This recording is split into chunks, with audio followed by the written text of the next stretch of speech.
Good evening, everybody, and welcome to the Open Night of Blockchain Technology Conference. I'm glad that you're here. I see lots of faces which are familiar from over the day. We also got lots of external guests, so welcome as well to this discussion and to this kind of meetup what we are organizing here. This is a joint event organized by Blockchain Technology Conference and by BTC-ECHO, the leading German news portal for blockchain technologies and cryptocurrencies, right? And having said that, it's my job just to hand over to Philip, who is the chief analyst of BTC-ECHO. And they conducted a survey on the usage of blockchain technology, especially in Germany. Right. He is going to tell us a few things about what they experienced and what they've learned from their survey. And after that, we open up the discussion together with the panels. And of course, all of you are also invited to contribute to the conversation. So give a warm hand to Philipp Giese. Thanks. Yeah. Thanks a lot for the nice introduction. I have to be honest, it will not be me who will talk a lot about the study or about the blockchain ecosystem in Germany. That will be the task of other people, or to say it a little bit more precisely, of the panelists. But I will start a little bit with an introduction, with the motivation for this study. BTC-ECHO is now since 2014 alive, and we saw some ups and downs within the market.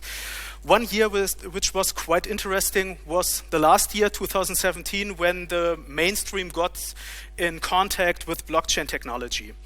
It was really an exciting time because a lot of companies were at least claiming to do something with blockchain. The prices of cryptocurrencies were skyrocketing. Everybody was thinking that he will get rich in no time, and it all culminated in this huge bubble in the end of 2017. All good things have come to an end, and so that was also the precursor for the bear market which we are still in today. My personal hypothesis, however, is that a bear market is not the worst thing that can happen to an ecosystem. Startups, small and medium-sized enterprises, and large corporations now not only try simply to follow a hype and brand themselves with the term blockchain and label themselves Long Island blockchain, for instance, but question critically where blockchain gives them anything of value. The number of patent applications as well as the number of academic articles has skyrocketed within this bear market and is exceeding the numbers of preceding years. The reason for that is simple, because as enterprises as well as academia sees the impact that distributed ledger technology can have on our lives, so to say. What does that mean for Germany? Well, to answer that, we made a study together with BlockState, and with that I would like to introduce our first panel guest. Paul Claudius is the co-founder and managing director of the BlockState AG, a fintech providing blockchain-based solutions for companies within the finance sector. Moreover, he is the founding member of the DIA Association. I heard as a label an open source financial platform information provider. My personal suggestion, I hope that's not completely wrong, and I mean it in the best way possible, is that you can think of that as a mixture between a coin ranking site, GitHub, and Wikipedia. So I find it highly valuable. And yeah, Paul, would you like to tell a little bit about this study?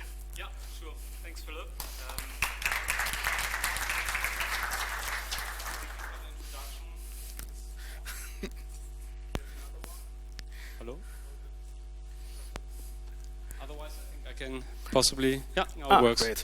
Okay, yeah, thank you, Philip. Everything correct. DI actually is a crossbreed of Wikipedia and Bloomberg, so open sourced, crowd validated financial data provider.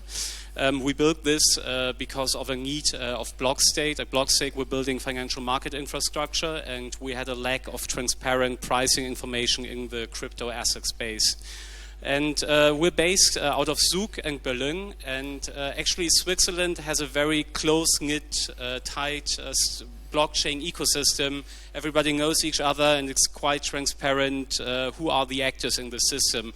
And we thought, how does the German landscape actually look? And there were very few studies, not really an overview of who's active in the space, and just the really big projects in Berlin, usually base layer protocols, were somehow present in media, and we thought, let's actually look who's in this ecosystem and what are the people building here.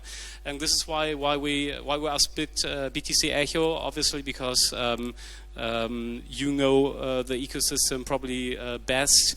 Let's do a survey and find out actually what the people are building in the German ecosystem and where they are. So we're actually gathering still the last responses. So it's just a bit of teasing some information we already analyzed. I think no big surprise is that the far majority of blockchain startups are based out of Berlin, followed by Munich and Hamburg. We ask roughly, I think, in the hundreds, got 200 responses, and we also saw in which industries these startups are actually active. It's also probably not a surprise, primarily financial services, followed by media/entertainment, and third one was identity, which I think is quite overrepresented when you compare it to the overall startup ecosystem, how many players are active in this niche vertical. The majority of startups, roughly 70%, is actually making revenue. Also possibly a surprise, because everybody thinks nobody needs to make money if you didn't get a successful ICO in 2017. But majority actually is making revenue. Out of these 200, roughly a third was incorporated only in 2017 and 2018. So I thought this is surprising. Everybody thought most of the startups were founded actually in 2017 throughout the hype, but a lot of them worked already prior in this industry. That's quite interesting. I would suggest that we start, or would you like to... I think these are the highlights, and you get the whole picture. The point is we have I promised actually to do 3 sentences. I think I kind of messed this up. So next week we'll publish together the study. Then you'll get even more details. Stop now. With that... Thanks a lot. Another short advertisement: if you would like to stay in touch and get the study really fast, you can visit btc-echo.de/studie, right? Yeah. And in order to deepen now on our understanding regarding the German blockchain ecosystem, I'm happy to invite some other panelists to the stage to discuss it a little bit more thoroughly. I would begin with Vinita Rati. She is the CEO and founder of Systango, a web and mobile development software company with customers such as Deloitte, Oracle, or Porsche.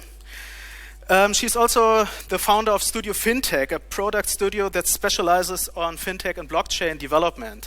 And you are, if I remember correctly, an ex-VP of Goldman Sachs, so you're an expert for this intersection between finance and technology. Vinita is not from Germany, and I think that's quite great, because if we all in the panel would be from Germany, we would sit in our own echo chamber and praise ourselves for being the huge huge mecca for blockchain technology here in Germany. So thanks that you are here. Thank you very much. The next guest on the panel is Katharina Adam. She is professor and lecturer at the University of Applied Sciences, also known as the HTW Berlin, in the department Business Administration and Engineering. Besides this quite demanding job as a professor, she's also the co-founder of SIMST, a blockchain-based reputation platform for tenants and landlords, and author of a white paper with the nice name Project Hurricane, which deals with ownership of real estate. I think she, as a professor, is well known about the impact blockchain has on academia and vice versa. So again, thanks a lot for being here. The third guest on the panel is Ha Duong. He is principal at Cambriel Capital, an investment firm focused on crypto assets. So yes, we have somebody speaking for cryptocurrencies here. That's quite nice. Prior he was an investment manager at Project A Ventures, and you are also an advisor for Neufund, as far as I remember. So here we have an expert for the investment and funding situation all around blockchain technology. So again, thanks for being here. Thanks for having me. And last, but absolutely not least, we have Ingo Rammer. Perhaps the one or the other guy has heard his keynote talk in the morning. He is the managing director and co-founder of ThinkTankture AG, a technical support company which provides support and counseling for software developers and the like. And one focus of your work is the use of blockchain within B2B environments. So he's an expert on using Hyperledger Fabric or Tendermint for private blockchains. And with that sense, thanks again for being here. So I'm coming to that end of our panel. Let's first start with a little bit of a provocative question. Paul has already stated that the majority of companies in Germany regarding the blockchain ecosystem comes from Berlin. I'm from Berlin, so perhaps I'm a little bit of a Lokalpatriot, as we say in German. Could we say that that Berlin is the blockchain capital of Europe? So I would like to have one, let's say, one answer from each one of you. Perhaps you could start. Short answer. So we all believe in decentralization, and I hope that the question of what's the capital will not be important in the future anymore. That's a quite good That's the cheeky one. The non-cheeky one is, I think the Berlin could be considered the capital if it comes to technical development. If it comes to funding, then maybe London is a better place to look at. And also comparing the two cities, I think London has the advantage of having not only the digital innovation center in one place, but also the financial center, industrial center, a lot of other industries in one capital. In Germany, you have a much more distributed kind of like economic system, where you must look at Hamburg, Munich, Frankfurt for other hubs where there's a lot of innovation going on. So with this, maybe Berlin is a little bit disadvantaged in the short term, but in the long term, let's see. Okay, thanks. So I was going to say, if you take London out of Europe, then probably Berlin is. Okay. But given today's situation, I would, and probably I'm biased towards London, but I will agree, saying that London not only is a financial capital, but also has a lot of innovation centers that really promotes and help and accelerate a lot of technology innovation that's happening over there. Okay. So for me, I think probably it's London first, then Berlin second. Okay. I think different ecosystems provide different benefits to companies. So I see, and that's also what we do. We do a bit of opportunity arbitrage between these ecosystems. So customers, clients are primarily based in Switzerland. That's interesting for regulatory purposes. In regards to developers, Berlin, I think, is a much better place to find people who are interested in what we're building. So ideally, as Hans said, this doesn't need to. Also, a company doesn't need to be based in one ecosystem, but distributed and leveraging the advantages of multiple ecosystems. From my perspective, starting with a startup or diving into the industry, it would be very nice to stay and be located here in Berlin. But if you move on and if you try to develop your company, you will go out of Berlin because then the support is not good enough.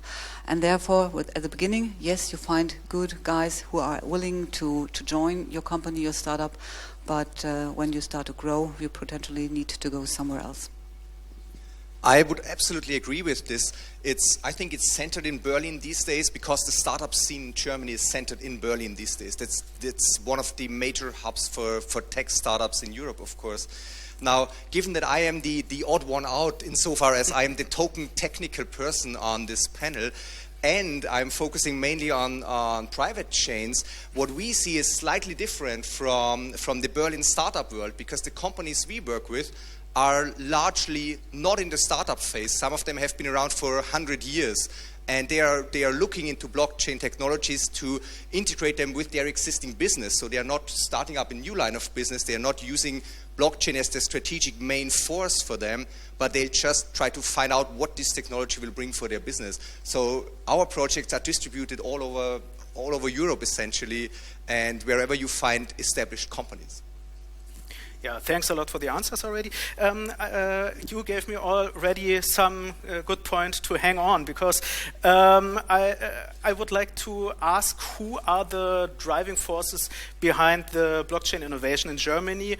You have already said that that large corporations also play a role, and we are not talking only about small startups. And so it would be nice to listen from every one of you what kind of role both extremes play within this ecosystem. So perhaps we start at the other end, so to say. So I think the distribution of roles is also very clear. Big corporations, classic corporations, are not the ones who are driving innovation. I think we see this in all kinds of technological areas.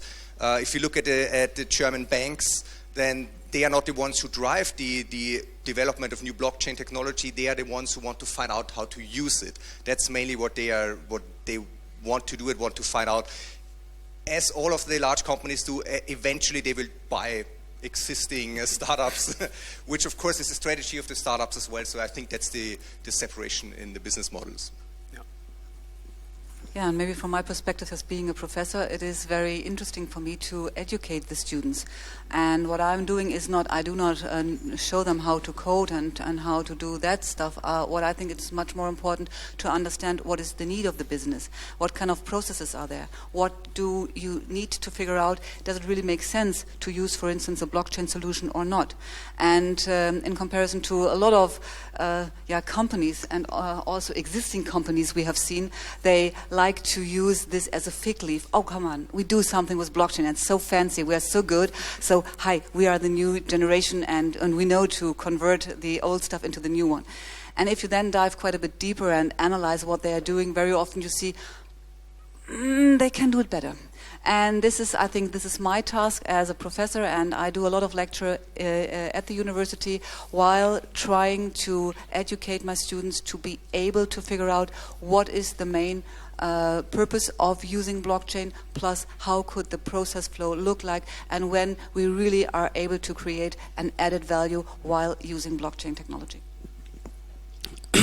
I think actually the allocation of budgets in large financial institutions in regards to infrastructure, where 85 to 90% is spent on maintenance and not in innovation, is actually the underlying business thesis for what we're doing. So we tend to group these organizations in three different groups. Number one, Goldman Sachs, JP Morgan, Fidelity and Asset Management. It's roughly like 2% of the market who have been investing in DLT in the past years.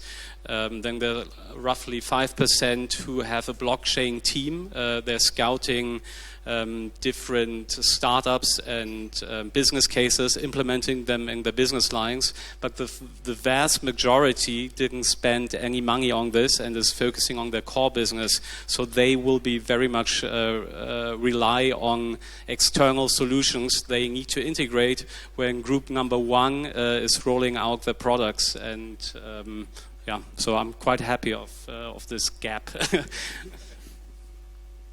I think from my perspective, I've always seen technology as a facilitator of solving business problems. Like, if there is a business problem, only then technology exists, to solve that more efficiently and more effectively. Now, in my experience, all the innovations, they do come from startups, but then ultimately those startups get acquired by big corporates, as everybody's saying here. And the reason being is that once the innovation happens, then it's been leveraged now to solve a real business use case, and that usually happen in corporates. So as you were saying, RBS is working on a project called Jasper, and that's using blockchain to reduce their settlement time from T+2 to T+1, and effectively immediately, if one day. Now, these are the business problems that need solving, and blockchain is a technology that probably can facilitate that problem solving. So yeah, with a panel of 5 people, the last one is always the one who has to come up with something else. So I think all of you guys already mentioned very good points. I'm trying to see, you asked for the driving forces behind the developments, etc. here, Philip. So I'm trying to look at this from a different perspective, which is history and culture and values maybe. So I'm myself from Eastern Germany, and Eastern Germany had to go through not only 1 but 2 disastrous dictatorships last century. So I think if you speak about the values of freedom, of data privacy, of self-sovereignty, of trust, which are all values that are relevant for the blockchain ecosystem, Germans just have a lot of shared values with that. And so if I look at the ecosystem here, for example, in Berlin, it's actually not startups or corporates driving this. The history of crypto in Berlin started with basically the first couple of people spending their bitcoins in the room 77 on the very first beer transaction in this world. It started with the Ethereum development team having the very first DEFCON 0 in Kreuzberg. And that was the time when basically money was not in the system yet, when it was only driven by missionaries and not mercenaries. I think that's rather one of the strong driving forces we have in Germany. And that's a really interesting point. Thanks for that. One thing which is quite typical for Germany, I have to say, I consciously looked only at the 2 extremes, at startups on the one and huge corporations on the other side. However, the German corporate ecosystem, so to say, is quite perhaps not dominated, but quite characterized by the small and medium-sized enterprises. The German Mittelstand, der deutsche Mittelstand, is not is a well-known, let's say, brand in Germany. And I ask myself oftentimes, does this Mittelstand play a role within the blockchain innovation and adoption? Perhaps to shake things a little bit up, I start now with Katharina, so that we not only drive from left to right. From my perspective, quite a bit difficult to answer. What I see right now is, again, I have to refer to what I'm doing with my students. Very often I invite the industry to come and to use the resource what my students can do, and when they can do the research and they can find out what is which process is valuable for using blockchain. And what I see is that the small and medium-sized enterprises, they do not dare to take that chance. They like to flirt with that idea, but they no, we don't do it. And therefore, what we see is that there are governmental issues which are interested in let's find a solution, or more the big ones and the broad big problems we see, like supply chain questions or financial issues, which is important. But I would like to invite small and mid-sized companies to say, okay, here we have a problem, and could you be so kind and analyze this with your students? So if here are any leaders, please be so kind and ask me. Oh, I totally agree. The Mittelstand is extremely reluctant at the current phase of the market. I think this comes from, there's a little bit of stability in their value system. There's a little bit of German angst mixed into this as well, of course. So the general reluctance to adopt new technologies. We are not we are not the first country to adopt new technologies. We are the ones who use them as soon as they are solid and reliable. That's sometimes what we like to do. And of course, there is also there are some misconceptions, like Mittelstand companies might not want themselves to be associated with the waste of energy in Bitcoin mining. They are misconceptions. Yeah. It's just, they basically just say, look, we can't associate ourselves with Ethereum in any way because the Bild Zeitung might quote us on this and might point out that we are destroying the planet or something like this. So there are a lot of really interesting misconceptions.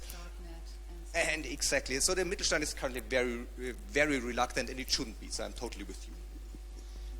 I think it's very difficult to find an answer that makes sense for obviously for this very heterogeneous and big market. And as the Mittelstand, they are business, so they shouldn't look and ask the question, do I need blockchain or not, but rather focus, do I have a business model which makes sense for the next, 20, 30 years, and then ask myself, how do I need possibly to adapt the current one, and this blockchain one technology tool which can actually help me shift my existing infrastructure to stay relevant in the upcoming years. So I think it's not a question blockchain or not, but rather it needs to be part of their business strategy, where a lot of other parts of digitalization need to be integrated, where this doesn't stop at updating SAP or having a new web page and a Facebook account. It's quite strange. I always thought that London economy is more conservative economy in general in comparison to like German ones. And from all the experience that we have had in our business, all our German customers, as long as the solution that we are proposing is reliable, is stable, and is fitting to their budgetary constraints, they would just want to go for it. In comparison to if I'm having a similar size customer in London, it will take me at least 10 meetings for them to even give their one nod to that suggestion. Versus with Germans, it's pretty much like US economy. So people just give their go ahead and they want to get the solution implemented. And has nothing to do with blockchain per se, as long as it makes sense. And that's what my experience has been.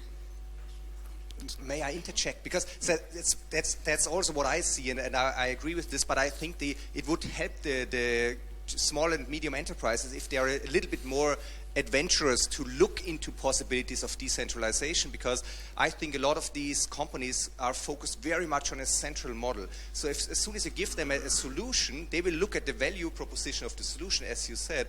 But I think there's so much more which is still hidden in these siloed companies, centralized thinking companies, which could be opened, which could be very interesting globally. I agree. So the risk appetite of a small to medium-sized enterprises is generally low because they have to stick to their budget, whatever they have set forward for that specific solution.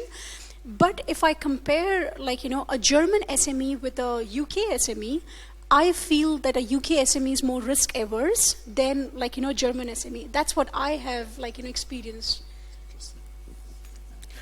It might be that the funding situation in Germany, which is highly focused for SMEs on innovation, might be there some motivation, so to say. At least that was my experience. Another thing, you, Ingo, already said that the SMEs sit in their silos. Perhaps one problem might be that there are not within a network such thing as a consortium. Consortia are quite well known within the blockchain ecosystem. Think about R3 or the ones founded by SAP. But as far as I know, the SMEs are not really involved in them. What exactly is the role for a layman? Perhaps we start again here, then you can answer it first. I personally have sometimes the impression that these consortiums are, let's say it provocatively, a corporational echo chamber where all applaud that they make huge goals, and whether they are realized or not in the end is a question. But what is the role of consortia within the blockchain ecosystem? So I think you're hinting at basically the private blockchains that all make use of consortium to basically, yeah, you could say bootstrap the network, or just like relying on a couple of like trusted third parties to like run the network on their servers. So I tried to think very, very hard actually, and didn't come up with a solution or use case where I think the private blockchain makes sense, but I might be the only one on this panel who thinks this way. Maybe let's phrase it this way. I think we've seen a lot of people looking at the financial space in terms of like payment networks, settlement networks, and using blockchain technology there to make things more kind of like trustlessly or like decentralized. And other people have looked at supply chain tracking and provenance. And I think that in both of these cases, you don't necessarily need to use a blockchain. Using a blockchain comes with a lot of inefficiencies and trade-offs that if I can avoid it, I would always opt for a non-blockchain solution. I would always go for a shared database, which is timestamp, which is append only. So a lot of people can write on it, can look at that, can view that. You know exactly when which thing happened in which order, and you don't actually need a distributed system for that. And you still kind of like have a way for many people in a consortium to collaborate. That's at least how I see that. And I think the interesting part about blockchains is if you see a blockchain not as a state machine, but as an incentive machine. So you basically run a certain native currency within a network to basically incentivize people to provision their services to the network, and that's only possible if you actually have public chains. Yeah, would you like already to answer so everybody's that? Looking at me, so I've just been talking a lot, but I'll just take this up now. So that's a very common question, of course, and fundamentally, I think that there are two things at play. First, there is a whole marketing moniker behind blockchain. So it allows people between companies to finally get together, and if there is no consortium, to finally think about funding consortiums. And then we have, of course, a whole lot of regulation, which is in Germany is extremely strict, and companies tend to take this extremely serious, even small companies. And they project the worst case forward. And so based on this reluctance, I currently think that this drives the current interest in private blockchains, because a consortium can say, well, you know, we don't want to put anything in public as long as we don't know how this is going to turn out. So let's try it with the private chain. Fundamentally, I think that in the long run, in a time frame of 5 to 7, maybe 10 years, all of the existing private chains will somehow converge towards public chains. I think it's a transitional technology which gives you an easy start. However, you said that they should use a shared append-only database, and at the end of the day, that's exactly what the private blockchains are. So you install Fabric, and what you get is a shared append-only database. So that's exactly what they are doing. And I think the problems that all these financial banks are trying to solve via blockchain, I think mostly they all are around settlement time, right? So they're trying to replace settlement houses with the technology that's powered by blockchain, you know? And the hope is that one day that time from T+2 will come down to T+1, and then probably will become a real-time transaction. So I think that's where consortium is powerful, and that's where probably blockchain is going to play a very useful role. Maybe to add to this part, because I really like what you just said, I think all of us already use a decentralized network with like a very, very strong financial consortium, and it's called Visa. Visa was basically developed in the 60s, and it was developed by the Bank of America, which tried to like release this payment network out there for people to use it. But then they wanted to have the collaboration from other banks coming in, and none of them wanted to actually use the technology that's owned by the Bank of America. Exactly. So they built a consortium with that, and then basically they spin out one of the biggest networks of like service delivery and value delivery that all of us use today. So I totally agree. I think that's a good use case, and that's why I said before, supply chain and financial services probably the areas where consortiums will probably be responsible. I would like to add something, because I think we are talking about consortia, but how many of the industries are really willing to go for this? Because if you look at the small and mid-sized companies, they are fearing what will happen if I join that kind of platform, if I share my information, if I share my data. This is my competitor. How can I share data with my competitor? What will happen then? And therefore, it sounds from our perspective, and using, for instance, the blockchain knowledge, and say, yeah, it's okay, you can trust this, it will work out fine. But to really convince the people in the market, this is another step we have to take. And therefore, again, I think from my perspective, education must be done to really bring this forward to the CEO level of small and mid-sized company to say, try it. look at this, create somehow your own small little sandbox, and get in touch with that technology, get in touch with that kind of thinking, get in touch with that kind of environment. And if you have that kind of feeling that this could help, then you can apply for specific processes in your company and using blockchain technology. But it is for all of us very easy to understand, but we have to really go into the industry. And the industry, sorry, but I'm not so sure that the German small and mid-sized companies are so open-minded for technology or the new digitalization things we can offer. I think we have a lot of problems in the market. They are overwhelmed with the term digitalization. What does that mean? What does it mean for me and my processes? We are facing the way of baby boomer, which are going into retirement. What do I need to do to overcome these problems? How can new business models help me to stay in the market and so on? And this is much more than just only say, come on, let's go into a consortia and use the benefits out of this. I think consortiums are a great way to not miss out on the technology. So it's, I think, the easiest way always for a larger institution to just join them instead of doing nothing or develop something proprietary.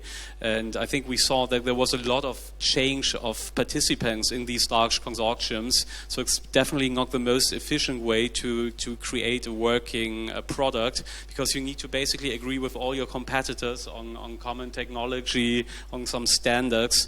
So let's see, it might be more efficient, and it's a really interesting example in regards to Visa that, for example, JP Morgan actually is selling, or I don't know if they actually sold it or planning to sell it, the technology they invented to make it less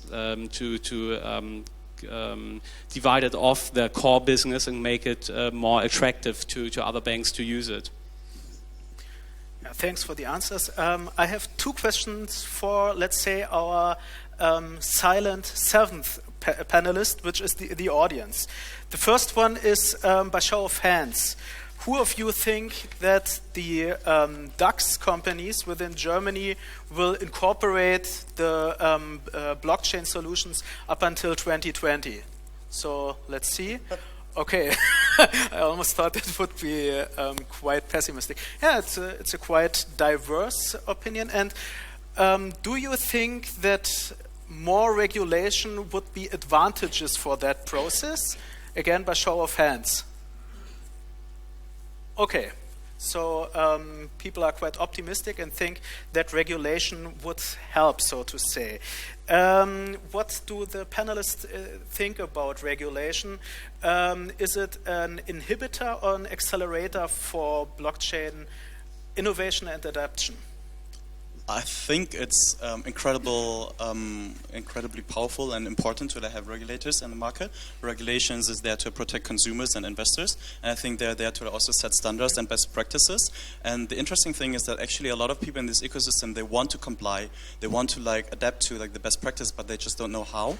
And that's basically because some of the regulators out there, depending on the state, they're just a little bit more slowly moving, and they are not really putting out their public opinion on that. I think in Germany with the BaFin, we are quite lucky because we are in a neutral stand. Of course, there are other countries in Switzerland, Liechtenstein, Gibraltar, Malta, which already try to be a little bit like the crypto Delaware. So using regulation as a offensive mechanism to really position themselves as an attractive place to be in. And then there are other places like China, which is way, way worse. So where basically it's not allowed to do any trading or ICOs, etc. in this space. So with Germany, we're in neutral grounds, and the BaFin, I think, is doing an amazing job, and I hope that they will continue doing their job and regulate more and better. Okay. Yeah. So I think when you are early in the life cycle, you want less regulations, whereas when you mature, then you want regulation, because only that introduces trust in whatever you are developing. That's my opinion. I think non-existing regulation is basically the worst, because you don't know how you need to comply or don't need to comply. So this was actually the reason why we set up our structure in Switzerland, because it was so explicit. So if it's very explicit, you don't have a lot of doubt of how to structure your products. And I think it's interesting to see that regulators or countries are actually behaving a bit like corporations. The smaller, nimble ones who still want to like capture market share, attract business, are providing a good, transparent product, while the bigger ones who are not really forced to do so are rather waiting on the sidelines. Germany somewhere in the middle, looking at what is Liechtenstein, Switzerland doing, then taking parts of this. And there's a lot of discussion among regulators, and I think this has really been channeled through blockchain technology, that actually the BaFin is flying to Malta. I think they probably never did this before, and actually engaging with foreign regulators and looking at different ways of how to draft this regulation. One thing makes me wonder. We are in blockchain community, and we are talking about regulation. I'm wondering. We are asking for regulation, and we want to start a revolution without overcoming that intermediary. I'm just wondering. So I think we are. Sorry, I just. Why is this a problem? I mean, it really depends on what you're building. But if your products, for example, financial products, just because they don't run through centralized market infrastructure, they can be still the same products as traditional financial instruments. And just because they're blockchain-based doesn't mean that they shouldn't be regulated.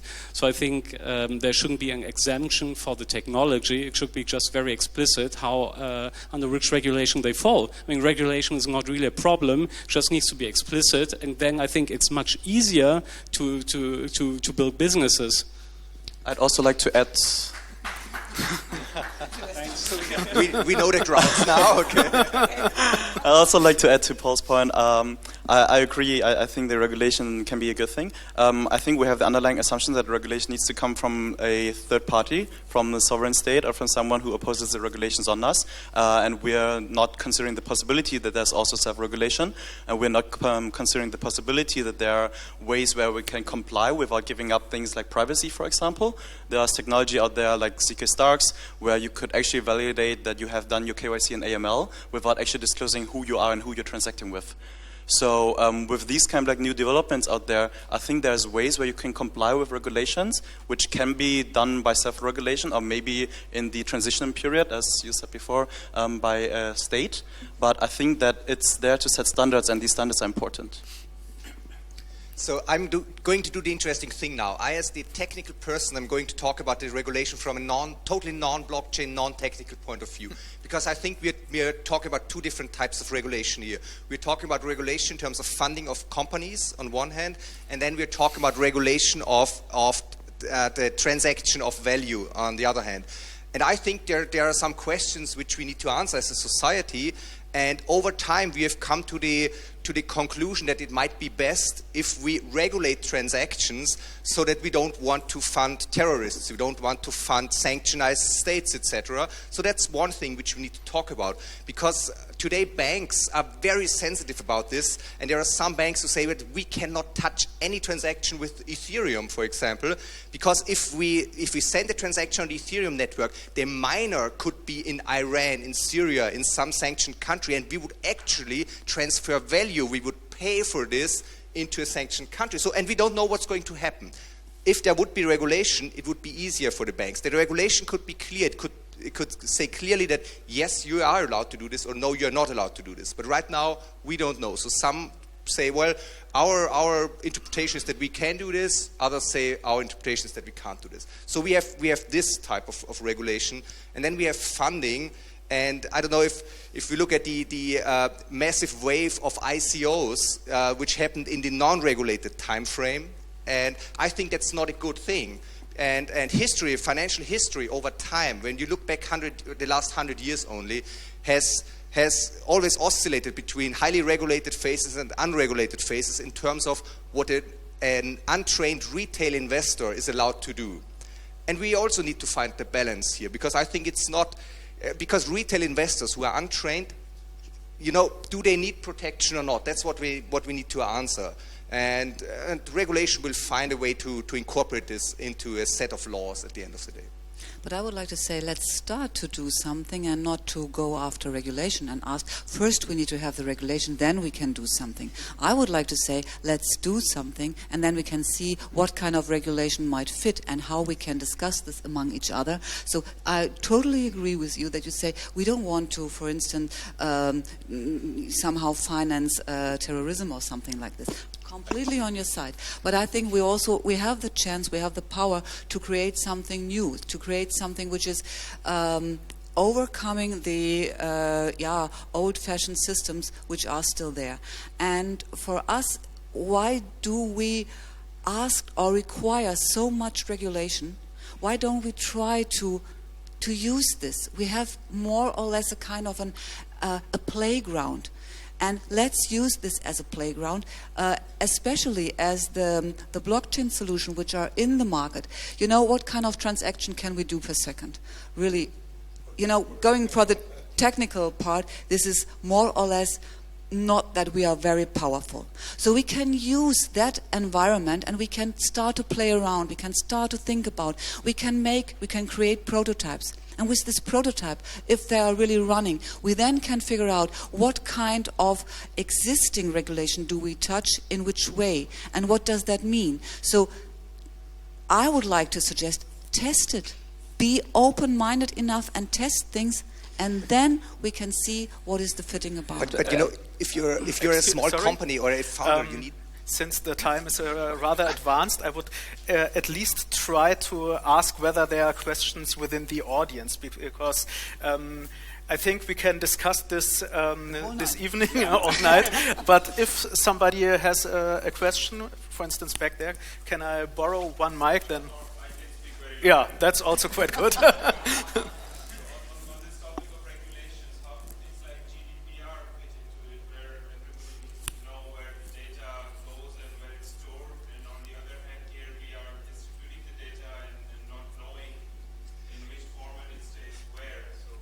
Interestingly enough, I think that this is the easier part in terms of regulation. We might not like what we have to do, but I think it's unfortunately it's clearer than in the funding environment. Because if I want to be GDPR compliant, currently there are a number of things which are very clear that I can't do. I cannot put your name and your phone number on a public blockchain.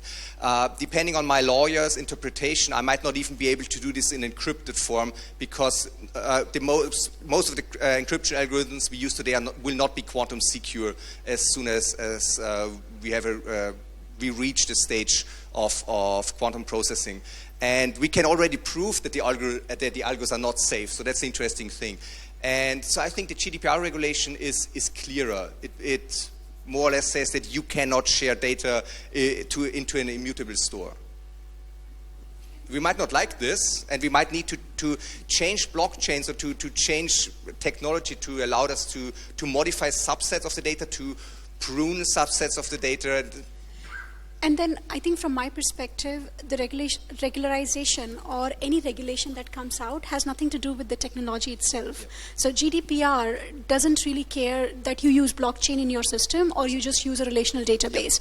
It just tells you these are the 5 things that you have to do to make sure that the data that you take from your customer is secure and your customer is aware about what data you are storing, where you're storing, how you're going to use it, when you're going to share it, if you're going to share it, and when can I ask you to delete it. Now, it is up to the implementation to decide what technology you want to use to, follow that regulation that's out there for storing personal information. And to your point, I think innovation has nothing to do with regulation. Like, innovation can happen in its own silo. Regulation brings more order and more, in my opinion, more discipline to how systems are made and deployed and delivered and used. So I think use of blockchain, should it be regulated? No. But if you are implementing a business use case, should there be a regulation? Yes. And that's how I would put it. Yeah.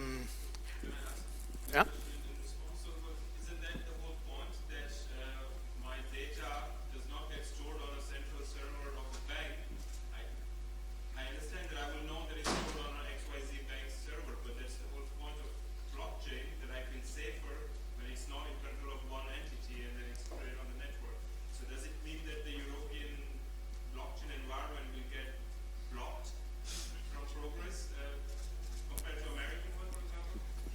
No, I mean, I think the concept of source-driven data ownership is basically that you as a user like only store the data for yourself, and then the thing that's stored in a blockchain is basically a pointer that points to like where the data can be found, and that is basically GDPR compliant. So as long as you don't store anything in IPSS and Swarm and all of these things, then you're fine.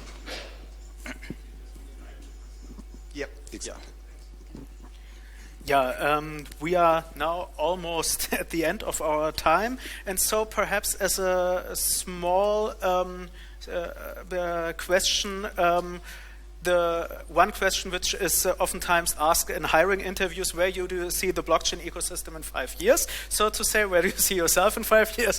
And it's also a little bit connected to this whole regulation problem, so to say. Would you say it's decentralized and token-based, or within private permissioned environments, so to say? So yeah, let's start with you. I'll say we won't have more than 2 private blockchain use cases by then in deployment. We already have more than 2 today. And actual usage? So the problem about the private ones is that you don't get the actual usage data because they are private. There is a study, and I need to find out this source, because I've quoted this study now 3 times throughout the conference, and I can't remember the source, because and I need to ask the consortium in which I heard about this one, and that's part, or maybe I'll know, maybe you know it. It's no, you don't. It's at the Hyperledger Summit last month. They quoted a study which tracks private blockchain projects, and they said they are currently tracking 95 production projects based on Fabric and 10 based on Corda. But I don't know the source, so I don't like to usually quote this, but it's just an interesting point. So, and I will find out what the source is so that I can quote this and totally answer the fact that there are already more than 2, because I can't right now. Yeah. And maybe another point to add, which is a little bit less controversial. If we think 5 years ahead, a lot of the problems that we're currently facing with interoperability, scalability, privacy, maybe identity, all of these problems will probably be kind of addressed in one way or another, and we'll be able to like push the entire ecosystem forwards. And maybe by then, at least that's what I hope, we'll see a lot of like actual use cases with high transaction outputs, not just transaction, but economic outputs and throughput. So yeah, it actually makes sense for the world to see there's actually something happening here. Thanks. So, a year ago, I was really cursing myself, saying, why did I sell those 3 Ether that I had? I should have kept it in my wallet. Now, I'm really cursing myself. Why did I not sell every Ether that I had like a year ago? So it's very difficult to answer what's going to happen 5 years down the line. I think what will definitely happen is we will see if this technology really has some basis, and if it will really solve some real business problems that we all are anticipating blockchain will solve. I think it's one of the fastest changing industries in regards to technology, but also regulation, what we touched upon. And I know when we started, we needed to build a lot of building blocks for our products ourselves. Now we see better products which we can basically exchange through individual modules we have built, and we're like gradually changing from this really groundwork where everybody's trying to build just really the first layer on which actually products and applications can live. And I think we'll see in these 5 years really products and use cases which won't be used because they are blockchain based, but because they are just better products to centralized solutions now. I completely agree with that. And what I think we will see a shift in how to use, or the discussion will be different because of what's going on with blockchain. Blockchain is a technology, and as we now, or the majority of the user, they are using their emails and so on without knowing how the HTML protocol is working. And the same is what we will see in that blockchain community. We will create better running business solution, and we will use this. And as long as the front-end solution is nice and fine and convenient for the user, then we will use this. And the technology and hopefully the better solution based on probably blockchain is there. I keep my fingers crossed, but I have a strong belief that we will see blockchain remains in the market. It will not be banned, it will stay. I think that there is one key turning point which we're about to see, and it might happen within the 5 years, or it might happen a bit later. And the key turning point, or the key question is, how much does the end user realize that she or he is dealing with a blockchain solution? Which means that, do you log in using username, password, as in every system you're using today, or do you have a private key for something? Because if we have a private key, that's the only point then that the user can actually take part in the benefits of a decentralized system. And that's when you control your own data, as you said. And the problem is, if we want to make this a reality, we have to get some kind of decentralized key recovery system or idea going, because otherwise my parents will call me up and say, Ingo, how can I log into Bitcoin to change my password, please? I forgot my password, help me. Call them to recover my key. I think that's a nice last word, and since we are now at the end of our time here, I would like to thank the panelists and you for the nice questions, of course, and I wish a nice evening.